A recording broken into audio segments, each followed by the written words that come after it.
voice of Minnesota. No matter if you're eating out or cooking something at home, eatlocalminnesota.com has you covered with a list of locally owned restaurants and food purveyors. Locally owned Vinaigrette has been offering the finest olive oil and vinegar since 2009. Reintroduce yourself to all the many flavors by tasting before you buy. From darker white balsamic to cold-pressed extra virgin olive oil from all over the world, there is something for everyone. Vinaigrette, located at 50th and Xerxes in Minneapolis, or at vinaigrettemn.com.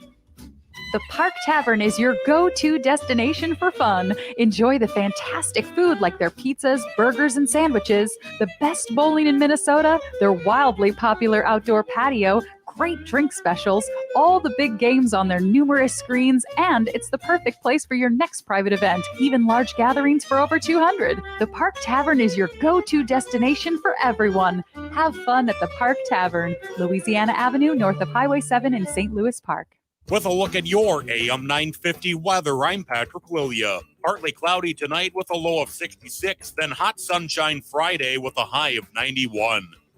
Fill the hot summer nights with the hottest music in the Twin Cities at Crooner Supper Club in Fridley. Crooners is located just north of I-694 off Highway 65. View their schedules and food menus at croonersloungemn.com. Portions of the following program may be pre-recorded. The views expressed and the opinions given by the individual host, guest, random reptoid, or chupacabra may not necessarily reflect those of AM 950 Radio, its affiliates, or its sponsors. Now, it's time to step into the unknown.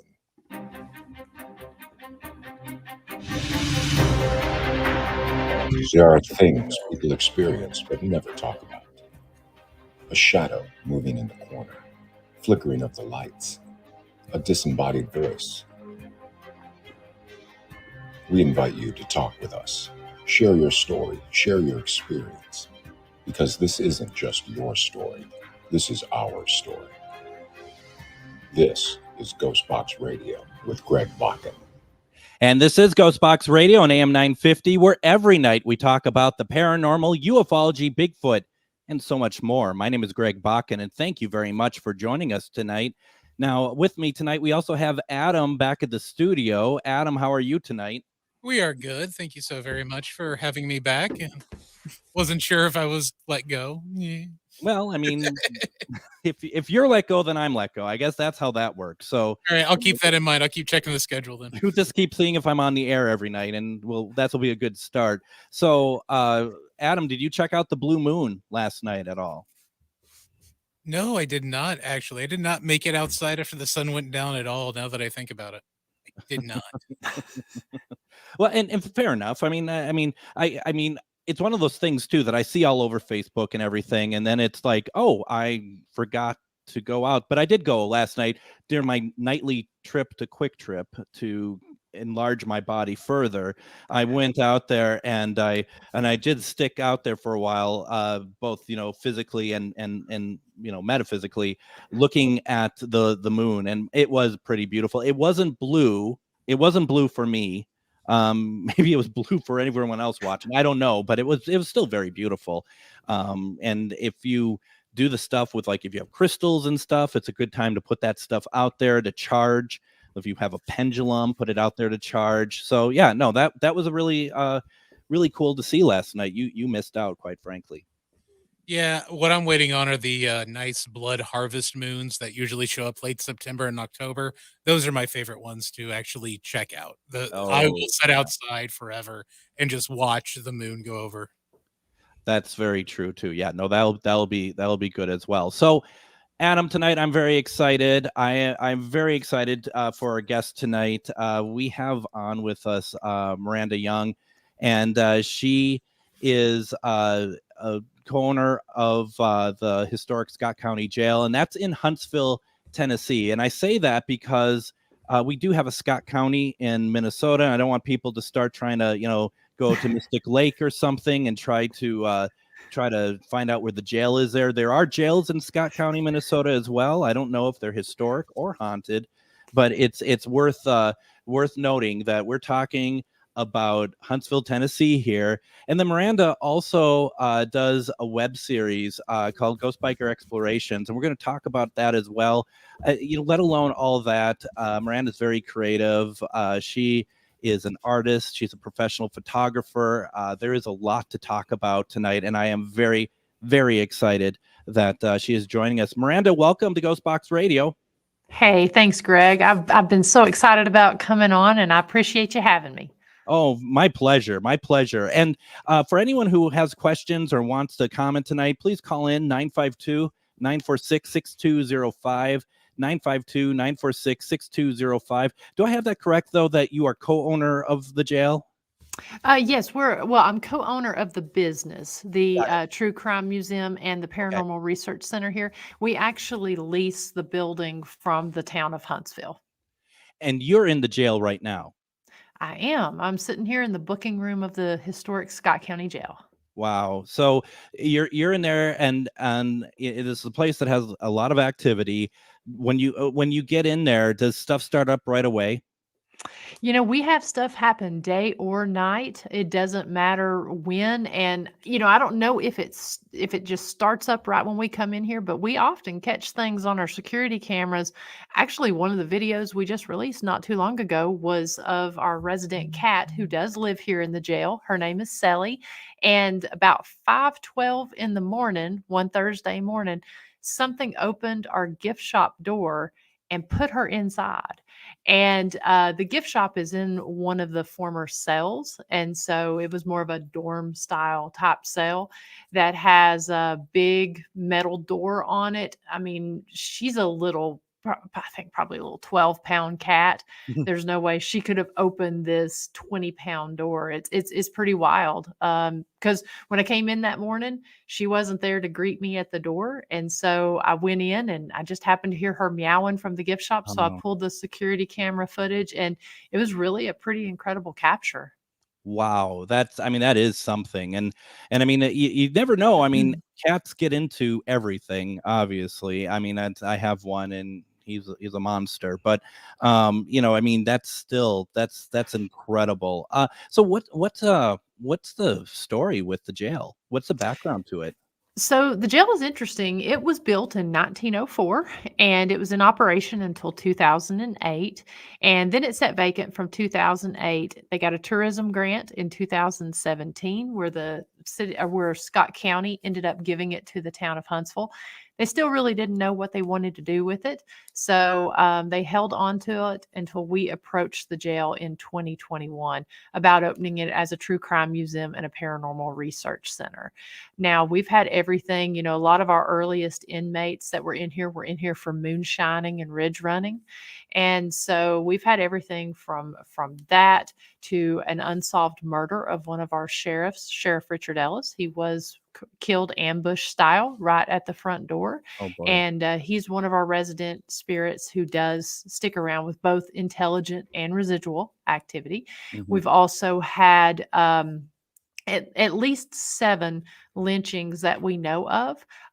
Mob mountain justice. Basically, an inmate would be put in here. Justice wouldn't move swift enough. So different people from the community, they would say sometimes 25, 50 people would mask up, come in, overtake the jailer and his family and the deputies that were here, and take those inmates out and lynch or execute them on different parts of the property. So we do know of 7 of those. And then just other various events that have been either involved with either some of our sheriffs or different folks who were in here. So sometimes it was kind of like Mayberry on Andy Griffith, where, you had a lot of family and community type activities here. The jailers and their family, they did live on site from 1904 up until the early 1970s. So, the jailer would be here. His wife would be the cook. Their family was raised in here. And then other times it was a very harsh, lawless building that, we've even had reports that it was active whenever the jail was in service, or active as far as paranormal activity. Yeah. And then after a while, we've heard that there were inmates who, Brushy Mountain Prison is one of the it would be one of the places that the inmates would be sent to. And so we've had reports that there were several inmates that actually requested to be sent on to Brushy because of some of the different activity that was going on in here, both physical and spiritual. And I apologize. Did you say when the jail stopped being used? I missed that. I apologize. 2008. 2008. What prompted it from not being used any longer as a jail? Basically, it is a very primitive looking building, very secure building at that. It's in the shape of a sandstone castle. And basically, the fire marshal came in and he said that there were some violations, that it just wasn't. One of the big violations was there was no real good fire escape. And so they did add a fire escape after, in I believe 2005, but it still didn't appease the requirements that they needed. So in 2008, basically at 8 o'clock on a Friday evening, the fire marshal came in and had everyone round up the had deputies and dispatch round up the inmates and sent them to various locations until they got the new jail finished.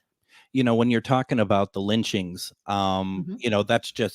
that's just raw history right there. And that is something that as horrible as that is, and you see it in films and stuff, and you do hear about it other places. That's just raw history, and the fact that it's clearly has happened more than once there. It has, and I do want to add that they weren't race related or anything of that nature. They were just people who, we are a small rural community here in East Tennessee. And when something would happen, it would not be uncommon for folks to enact their own justice. And so our last lynching that we have record of, the ones that we put out there, we have the death certificates, we have the newspaper articles. So we know that these were the ones that happened. We know that there were 7. We do believe that there were probably more, but there were instances when you would read in the papers of different events that happened here at the jail. They would talk about having reports that there were going to be mobs of people breaking in to take inmates out. This particular time, whenever Sheriff Richard Ellis was murdered at the front door, the jail had actually been on high alert that week, saying that that they were suspecting that there was a group that was going to break in. So whenever Sheriff Richard Ellis was shot at the front door, the deputies inside, they didn't even go to open the door immediately because they had been warned, regardless of what happens, don't open the door. Well, because of their hesitation, the assailant was able to sneak off into the night, causing this to be one of our unsolved murders here in the community.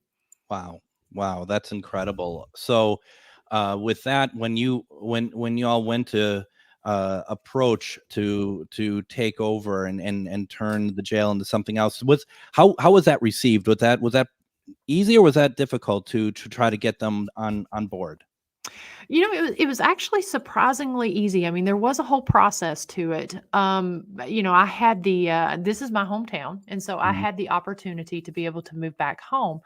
And I had known that the jail had been sitting vacant. And so before we actually approached the mayor, the mayor of the town of Huntsville was the one who had control of the building, actually had a plan. My business partner, Dr. Christy Sumner from Soul Sisters Paranormal, and we sat down, we formed a kind of a simple plan when we came in to see the jail. Then the mayor invited us back to meet with the town alderman and actually do a full-scale business plan. So we had a full month to sit down, take our simple plan that we had, and we actually made a 3-phase business plan. I went ahead and designed the logo as well as the merchandise that we have in the gift shop. We knew that we wanted the history to be the face of the business, but knew that the paranormal was going to actually be the economic driver. And so we wanted to present it in that way because there is so much history surrounding this building. We didn't really have to dig too deep just to find that history. And so as soon as we had the meeting, the mayor was very open and very supportive, as well as the alderman. We did, in one instance with one of the aldermen, have to explain a little bit more about the paranormal side of things. Being here in East Tennessee, in a very rural community, it's not something that is as open in some areas. Yep. But we, at this point in time, we've been open for it'll be 2 years on September 4th, and so we've had over 125 teams here in the community. They love following the teams that come in and investigate, and so we really put it out there when the teams come, and they were, it's hard, kind of hard to believe that we're sitting here and that it's been as successful as it's been. It is it's crazy that it is coming up on the anniversary on Monday. Ernie Pack says that he loves the Scott County Jail swag. You guys have great looking merchandise. We have just a couple minutes before we go to break. Was there a lot of work that you needed to do to the interior of the jail to get it up and running for having people in? As far as doing the actual work on the jail, they had gotten a $75,000 tourism grant back in 2017. So, of course, that was 5 years prior to when we came in. They had come in, they painted, fixed some of the lead paint issues, and added a heating and cooling system and some new windows. Now, of course, as far as the True Crime Museum, now behind me, the board that's back here, some of these things, the board, and then of course the dispatch center here, that was all here whenever we came in. But as far as setting up the actual museum part, we had a whole lot of work that we had to do at that point, as well as, some of the cleaning and such.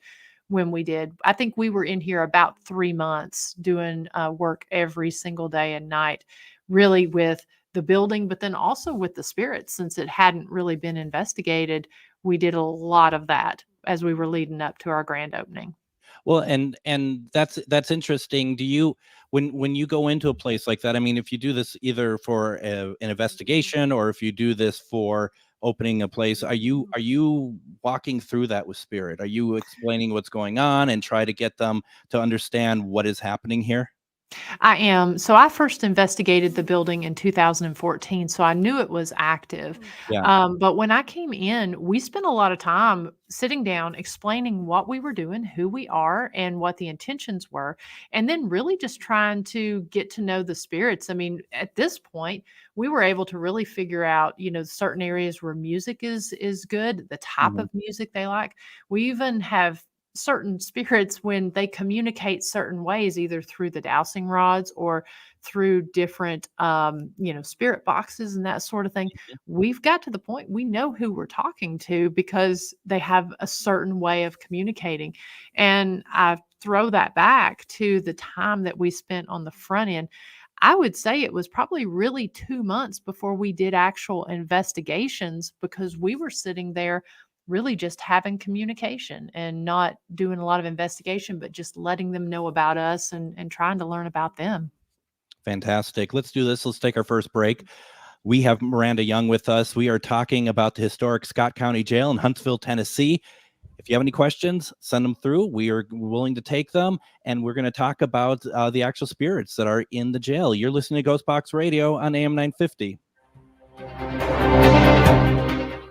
If you own a holistic or metaphysical business and are looking to expand, then you need to be listed on metamorphosisconnections.com. It's a network where you can grow with like-minded practitioners and reach new clients. Metamorphosisconnections.com is an online directory you need to list yourself and your business. Our platform makes it easy for you to create listings of your products and services, and you can also choose to list your classes, events, and so much more. Metamorphosisconnections.com helps you create weekly and monthly promotional ads targeted towards your potential clients and promotes them for you via social media and newsletter. There are clients searching for your specialty right now. Let us help them find you. Start your listing today so you can share your own unique gifts and talents by finding the level of membership that best fits your needs. Let us help you reach your clients that are searching for what you do. Visit metamorphosisconnections.com and sign up today. I'm Cynthia Magallanes, Executive Director of Minnesota Recovery Connection, inviting everyone to join us for the annual Walk for Recovery on Saturday, September 9th from 10 a.m. to 3 p.m. at the Minnesota State Capitol grounds. Minnesota Recovery Connections Walk for Recovery, presented by New Way Alliance, will be bigger and better than ever in 2023. Join us for Minnesota's premier all-recovery event, a day for everyone and anyone to celebrate recovery and break the stigma associated with substance use disorder. Sign up today. Registration is free. You can also take this opportunity to invest in recovery and donate to the walk. Your financial support helps Minnesota Recovery Connections strengthen the recovery community through peer-to-peer support, public education, and advocacy. Most importantly, though, please join us at the walk and put a face on recovery. Bring your family and friends to the Minnesota State Capitol grounds on Saturday, September 9th to celebrate recovery. For more information and to register, please visit minnesotarecovery.org/walk.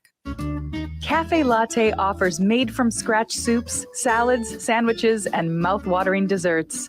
So come check out their pizza and wine bar, or get a treat from the bakery made fresh daily. Plus, you can still do online ordering and takeout, along with gift cards. Just go to cafelatte.com and choose from their ever-changing selection of award-winning salads, sandwiches, and soups. Cafe Latte is located off Victoria and Grand and online at cafelatte.com.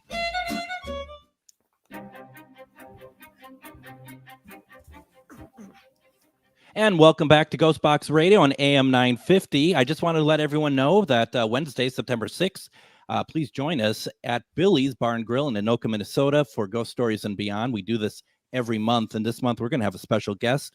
Her name is Witch Jody, and she's from Midwest Witchery and Healing, which is located in Stillwater, Minnesota.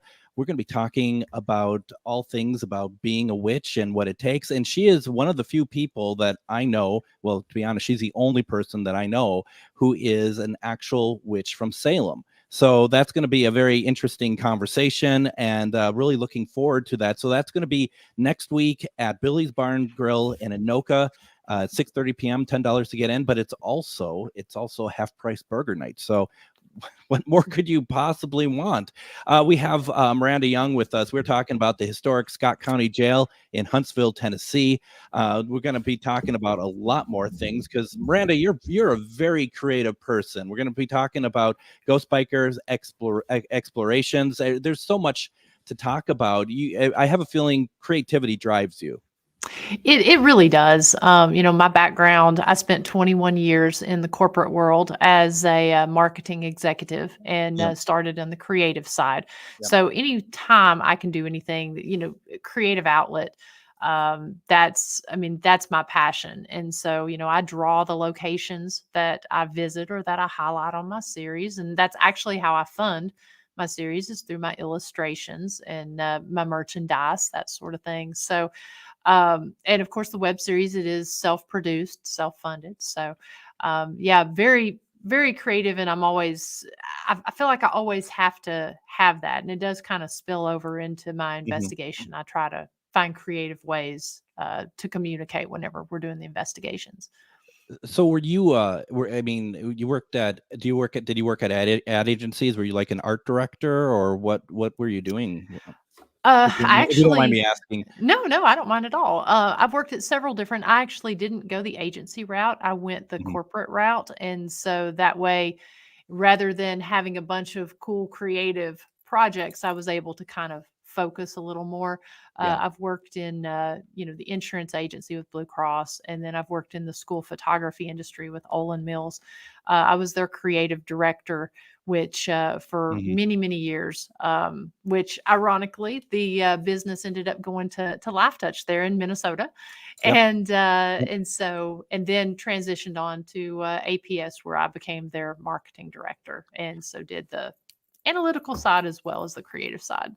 And I have an interest because I went the agency route. And so I worked at such agency as Fallon Worldwide. I worked at Carmichael Lynch for a number of years, but I also did corporate as well. I worked at Best Buy for a number of years as well.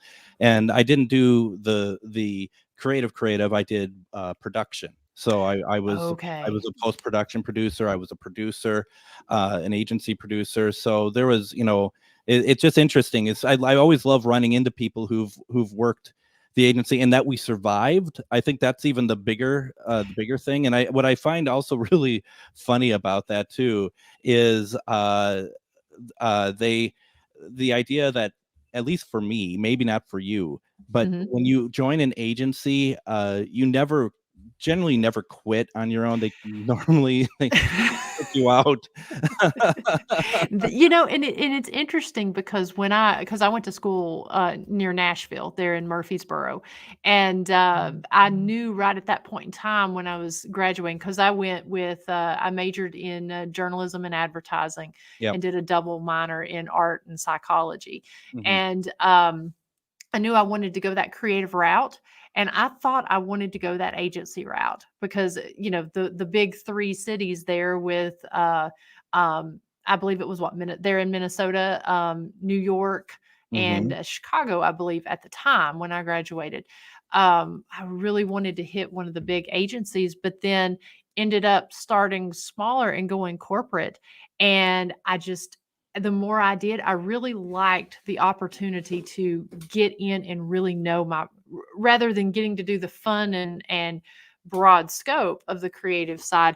I felt like I really got to kind of drill down and get to really get invested in my product, I guess. Absolutely. We are Yeah. talking with Miranda Young. We're talking tonight about the historic Scott County Jail in Huntsville, Tennessee. So folks in Minnesota listening, don't go to Scott County and trying to find this jail. You're not going to find it. But there has to be something in Minnesota that's somewhat of an equivalent. But we got a caller that did not want to go on the air. And the message that they wanted to pass along to you was, if they want to know if the jail museum items might have brought in other ghosts than the ones that were actually there. That's a good question, and thank you, caller. I've found that, I mean, it's always a possibility because we have so many artifacts in here, and in fact, we found contraband and artifacts No. that was in here, when the jail was in use. I do believe that there is the possibility because we do have uniforms, we do have newspaper articles. One of the things that's been very interesting, the spirits that are here are not only intelligent, but they're very aware of things that are going on. And so we find that there are certain newspaper articles that we have throughout in the true crime area of the museum that those newspaper articles tend to trigger some activity. Sometimes they want you to read the articles and on your spirit box before you read them, which is interesting. There's also one area that, if we're talking about a specific lady that's in the article, we have gotten some really interesting disembodied voices that have said, I knew her, or, different things that kind of happen when you look at those articles. So I do believe that some of the artifacts and some of the articles may not necessarily have brought in activity that wasn't here, but at least triggered and brought about different types of activity within the jail. That's really interesting. I also wonder too, and just as kind of a general sort of spirit question, and I've wondered this for so long that, I think there's a lot of people who think when we're talking spirits being in a location like the jail, that they're like in a room like anyone would be in the jail or whatever. But I believe that it's very possible that if you have 5 spirits in a room, that it's very possible that they cannot see each other, or it might be on a different sort of plane of existence, so to speak. Have you thought Yeah. about that at all? We've had some different instances that we have spirits that have interacted together that have been from different time frames, but we also tend to have more that they tend to act on a one-off sort of thing where, like you said, maybe they're not aware of what's going on. But one example that was kind of interesting, we did catch on our security cameras after, we do always have somebody on site. We're on site but out of sight. And so after a team had investigated, the person who's working, they usually tend to kind of get things ready for the person that's coming in for the day shift. And so I was working that night, came out of the room, heard somebody humming on the stairs. And it really kind of startled me when it happened, as it was this deep, rich male voice. Well, after I went back into the gift shop to get my stuff to leave, I grabbed my things. I called my business partner and I said, hey, when you go in tomorrow, look on the camera at this time and see if we caught that hum. Well, we didn't catch the hum, but we did catch 2 voices on the security camera. And one said, there she is. And the other says, not so loud next time, whenever I walked into the room. So I do believe that those two spirits, one was obviously talking about me coming in, the other was telling whoever it was that was humming on the stairs not to be so loud. So I do believe that those two were at least aware of this third entity that was over on the stairs. And you sent that to me. It's and we could play the audio for it. I don't know if it translates super well onto radio, but we can certainly play it. I actually lifted the volume of it, but I mean, if you're able to hear it like with headphones and stuff, it to me it's very much exactly what you said. Should we just play it anyway and just see if people can pick up on this? Is the EVP that Miranda just talked about.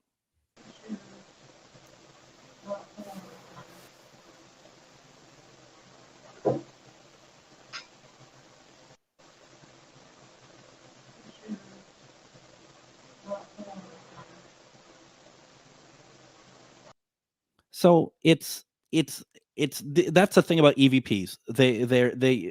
You have to really listen to them in the right space. But when I listen to them, I totally agree with you. That's what I heard too. Yeah, and it was interesting because that was the first night that we actually had a team in there. Oh, wow. And so so it was our first team investigation that was here, and other than when Chris and I were doing investigations. And so I do believe that I think the humming is something we capture quite often. But I believe whoever was humming up on the stairs was not aware that I was there or that I could hear them. So I want to bring in Adam here real fast because I'm going to put you both on the spot here, because in the first segment, I heard something that was I thought it was moaning actually, but it sounded like while you were talking that there'd be some other sound that was happening and you weren't moving your microphone or anything. And Adam, did you hear that at all in the first segment? I thought it was Linus moaning by your door. No, but you're right. It sounded like moaning, didn't it? Yeah, I thought it was Linus like wanting daddy's attention. So I didn't really think anything of it. But yeah, I can hear that with the cans on. Before you all think I'm a creep, Linus is my cat. But no, I heard that too. And I was just like, am I hearing things? And then when you bring up the humming, it's like, I can't say with any sort of impunity that that's what that is, but I was hearing stuff and I'm not hearing it now. And that's a common thing. I've had stuff because we'll do a podcast, or we do a podcast here from the jail called the Jailhouse Informant. And ever since I moved back, I've been doing my podcast here on Thursday nights. And it's not uncommon. People will sometimes see something walk past in behind. Other times they've heard phantom audio. It's wild. And so I'll definitely have to go back and see if I hear that, because humming, sighing, coughing, moaning, that is definitely something that is a common capture here.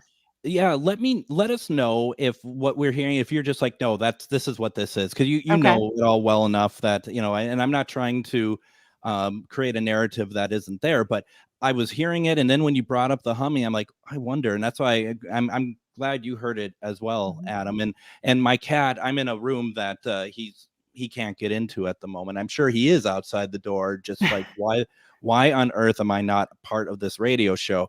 But that was really interesting. That's good. I was just like, what on earth is going on here? And so maybe we caught something. I don't know. That'd be really cool if we did. And of course you're just sitting over there like, yeah, that's kind of how we roll around here at the historic Scott County Jail in Huntsville, Tennessee. So, It's funny because, it happens day or night. And of course, people will come in during the day tours and something will crash upstairs. Inevitably, it'll sound like somebody's fighting. And people are like, is there somebody up there? And it's like, no, we're alone. And it sounds like, or if you're upstairs, especially at night and especially around the top of the hour, anywhere from about 10 till 10 after, you'll hear some of the most incredible footsteps and charging up the stairs, and you'll think somebody's there. It's really kind of creepy when it happens because you'll acknowledge it and it will still continue to go as you acknowledge it. And it's just common day or night for that stuff to happen here. And it's hard to know what's intelligent and what's residual sometimes, I'm sure, there, because it's such an active location. It is. Several spirits, one that I had mentioned earlier, Sheriff Richard Ellis, we get a lot of residual as well as intelligent activity from him, but it is kind of challenging, especially like with the footsteps. We believe the footsteps on the third floor is the jailer making his rounds. And we believe that it hits at the time that it does because he wouldn't do it right at, say, 11 o'clock every night. He would sometimes stagger at 10 till, sometimes 10 after, so to come up and kind of catch if something was going on. So it'd be a little unexpected. Sometimes, even though that appears to be residual, there's times that you'll be having a conversation or you'll call out to someone to come check on an inmate in a certain area or, for med pass or what have you. And they'll intelligently respond with a residual response, if that makes sense. Now, the sheriff is the one that was killed in the doorway. Yes. Do you feel that his spirit is at unrest, or do you not get anything like that at all from what you're picking up in the jail? I don't believe it to be unrest. A lot of the spirits here, we've been able to get a lot of history validated through some of the responses that we've got from our spirit communication. And with Sheriff Ellis in particular, we believe, obviously there could be that aspect of trying to find out who his murderer was, but from responses that we've got, both from psychics, from our own investigating, we believe that he's so proud of his jail and he likes the work we've done. And by the way, he was taken out, he was a Baptist preacher. He was also, he ran under the stance. This happened in 1925. He ran under the stance that he was going to abolish moonshining and make Scott County as dry as the Sahara. Oh. So he put a target on his back. Sure did. And they had even warned him that he would not survive his term. Well, they made good on it. And so we do believe that a lot of it is he's kind of here helping us, keeping some of the more ornery spirits that are here in their place and sort of watching over the way things are, at least from the intelligence side of things. Sure. And it probably is in some sense too, that he knew what he was getting into taking on the job, that it was, and if it's a case of trying to make it a dry county, whatever, it's he was doing his duty. He was doing what he firmly believed in. Absolutely. And that's why too, and he was very, very tall. He was, from all accounts, from the pictures and stuff we have, we believe he was around 6'8". And one of the shadow figures that's captured here is between 6'8" and 7 feet and likes to hang out over by the drunk tanks. So it kind of makes sense that he would be over there by the drunk tanks, since that was something that was, that was his platform that he was running on. And, we don't, a lot of the spirits, we don't seem to feel that they're as much at unrest as that they just want to share their story and, help us with the history, or even sometimes just having everyday conversations about, what food they had to eat, what kind of music they liked. Certain spirits here tend to interact whenever we're not so much doing an interrogation style investigation, but rather cutting up with them, telling jokes, and that sort of thing. We tend to find that they're, doing, that they're more responsive in certain areas of the jail when we do that. Wow. Let's do this. Let's take another break. We are just getting into talking about the historic Scott County Jail in Huntsville, Tennessee. We're also going to talk about Ghost Biker Explorations, how to find it, how to watch it. It's a lot to talk about. If you have questions, please submit them to us as well. You're listening to GhostBox Radio on AM 950. Reach your highest level of consciousness and well-being with metamorphosisconnections.com.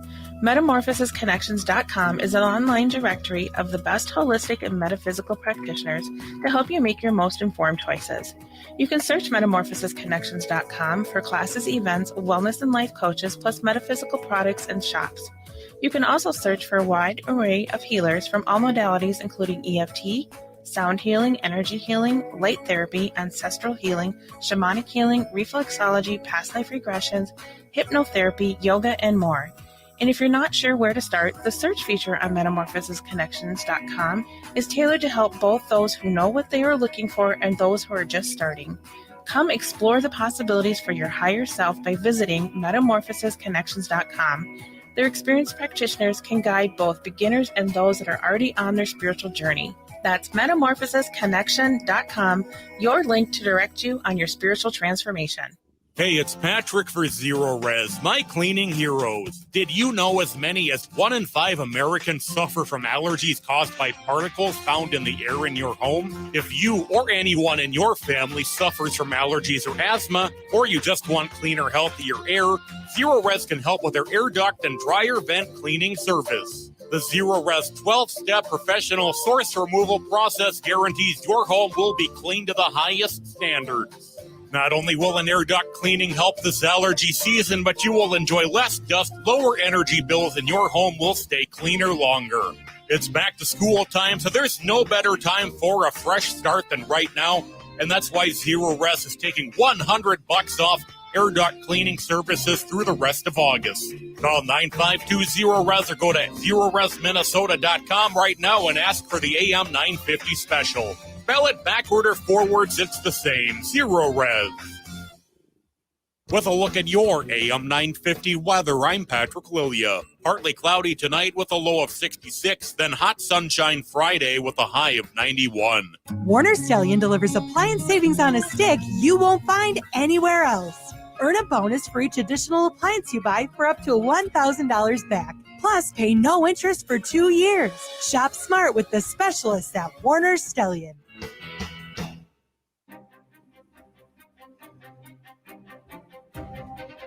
And try not to be too disappointed, as Friday and Monday, we're not going to have any new episodes of GhostBox Radio as we are closed for the holiday weekend. So I know that some of you will be very upset about that, I'm sure. I'm sure there's weeping in the audience as we speak.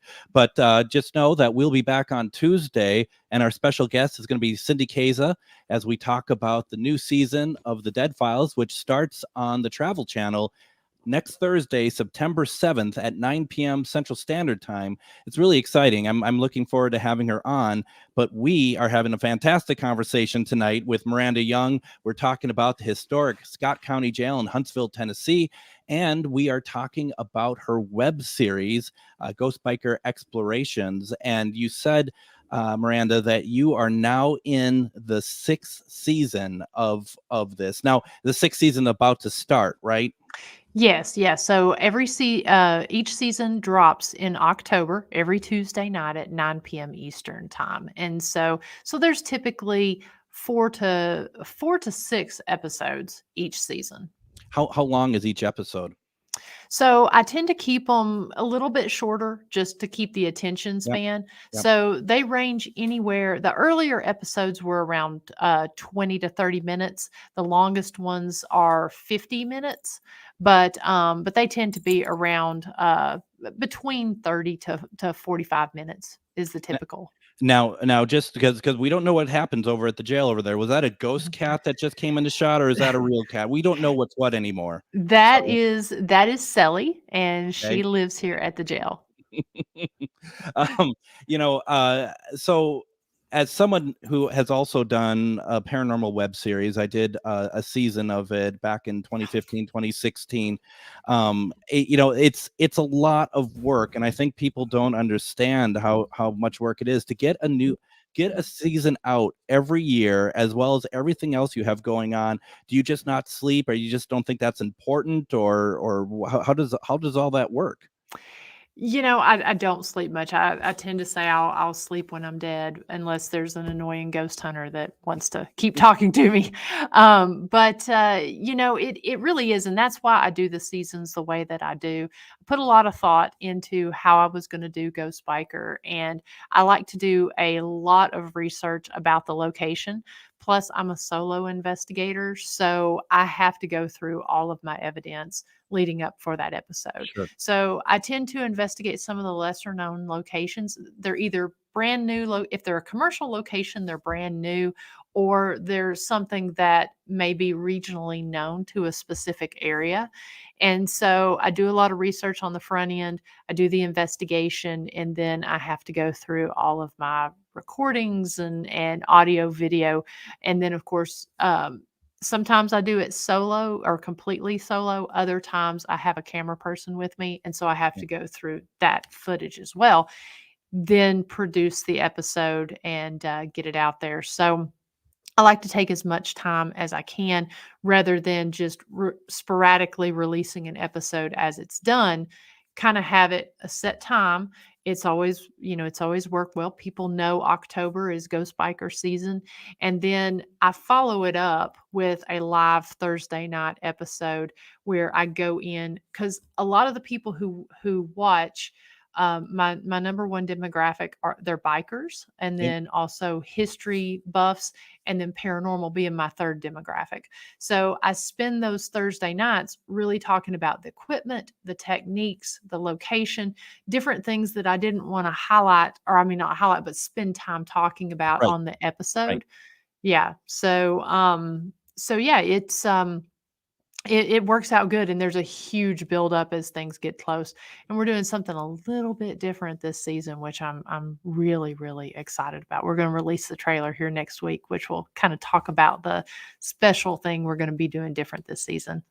That's great. And as when I'm doing it, and I'm very sure that's the same when you're doing it, it's as much as it's about doing the episode and everything, it's also about storytelling. And what I mean by that, it's not like creating a story or anything. Maybe you put the threads together, whatever else, but to your point, and I really love that you're like, there's certain things that are going to slow down the episode, but we're not going to forget it, because I think that's, from what I watch of people putting these sort of things together, is the number one thing that really grinds me, so to speak, is the fact that they don't get on with it. I mean, right. It's hard. I understand that's not everyone's forte, but the thing is, it's like, you got to keep a pace going in video. You always have to keep a pace going. Yes. And so I put a lot of thought and effort into not just the branding and everything with Ghost Biker, but the way I wanted my episodes to be. And so, each episode's 3 parts. Mhm. And so the first part is always about the travel and the story as to why I'm there. I always go into the history for at least 10 to 15 minutes, depending on what it is. Tell the history as to why I'm there, and some interesting facts and stuff because a lot of my show is about travel and tourism. And then the investigation, you're there sometimes you're just there a few hours or an hour. Mhm. Other times you're there for 12 hours. And so if I have 8 cameras and 8 audio recorders sitting out for 12 hours, I've got a lot of footage to put together to tell a story. Mhm. And so trying to continue to tell that story and make it flow. But again, like you said, get on with it, because to me, it's important to show the times that I don't get activity, just as important as it is showing the times that I do, because some people will put their episode out like, here's where I'm at. Here is my evidence that I found. And that's great. Yep. But the way the episode is filmed, you're in the investigation with me and you're following along with this story. So it can be a challenge to condense, 48, 64 hours worth of footage into a 20 to 40 minute video and still tell a cohesive story that makes sense, and put it out there to where it's still also entertaining. Yeah, well, and I mean, that's and that's hard. It's so much harder than I think what people understand. And if you doing it for, going on to your 6th season, you're going to have an idea, and now you're changing it up, it sounds like, to a certain degree. I mean, it sounds very cool. And I like the idea too, that it's like you said, the viewer is into the right into the investigation, but it also sounds to me it's very intimate as well. It's an intimate sort of collaboration in the sense between you and the viewer. It is because it's as close to doing a live as a live, and that's why a lot of people like the lives, is because they're in there with you. And so that's how I model that type of investigation, of where I do address the camera and talk. Because one of the things that I found whenever you're doing these events and stuff, or even doing the videos, is there's not enough coverage of the history to know why you're there. So I always address it in that sense. And then as I'm, taking the person through the investigation, like I said, I mean, it is very raw, as far as the investigation part.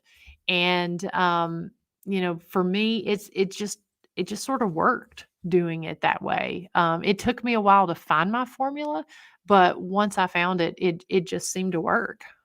Yeah, no, I mean, and that's pretty incredible. Now with the episodes that you do, I mean, when I was doing the web series, I kind of focused away from doing anything dark, or just kind of the route that I felt everybody was going, both the TV shows and people doing their own their own investigations. I have a feeling that you're probably along the same lines with that. I am. There are a couple darker episodes. I mean, I'm not gonna lie. I like a dark story. Now, Yeah. I'm not talking demonic or anything like that, but I do like a dark story.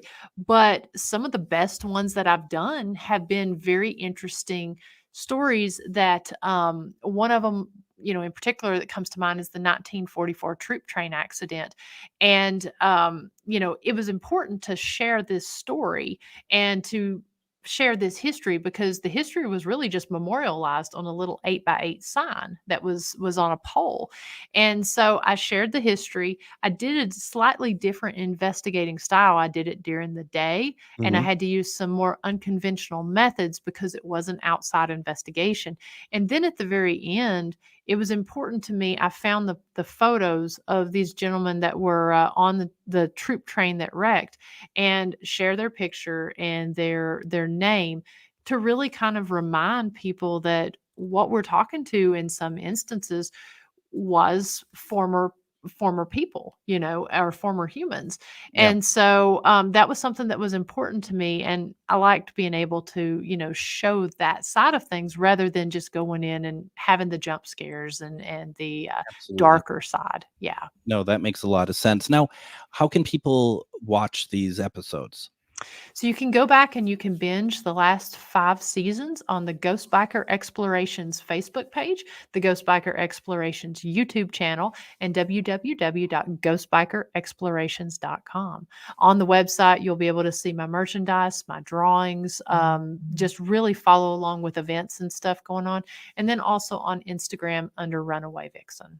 That's pretty cool. And so obviously that's where we're going to find the trailer when it drops next week. Yes, you will be able to see that. It's going to be blasted everywhere, but you will be able to see it on Facebook, YouTube, and on the website as well. And so those episodes, they will air live there at 9 p.m. Eastern time on all of those platforms. I bet people are excited, right? People get excited. They talk about it. It gets a buzz. I mean, that has to be very fun. I mean, it just to know that people are enjoying your work, but also that you're giving them something that they're looking forward to as well.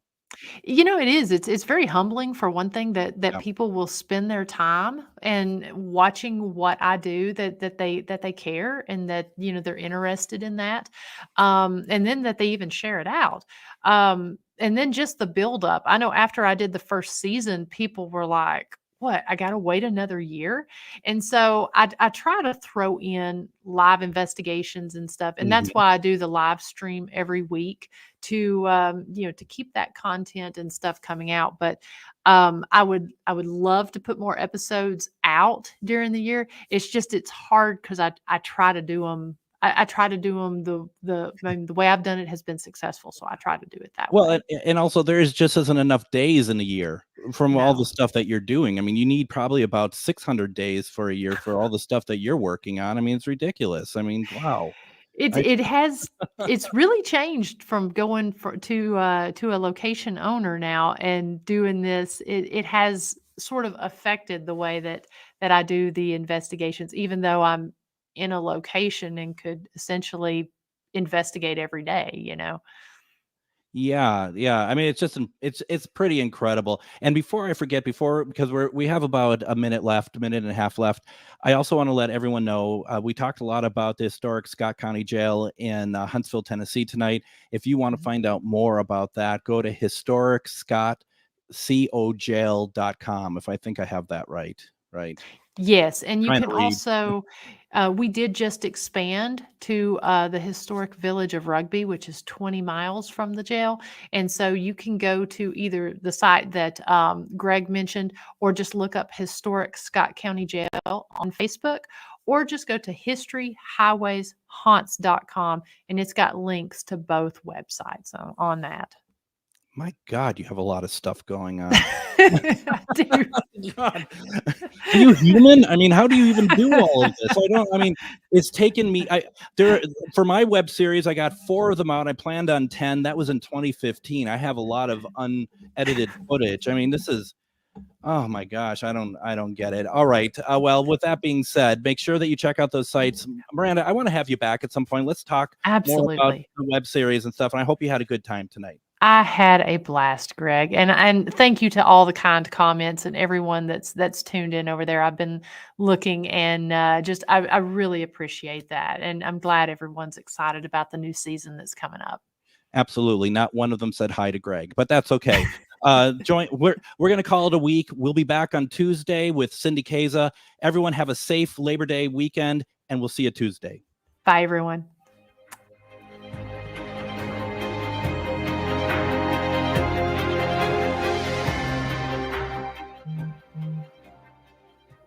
Your Need to Know News headquarters, the Thom Hartmann Program, AM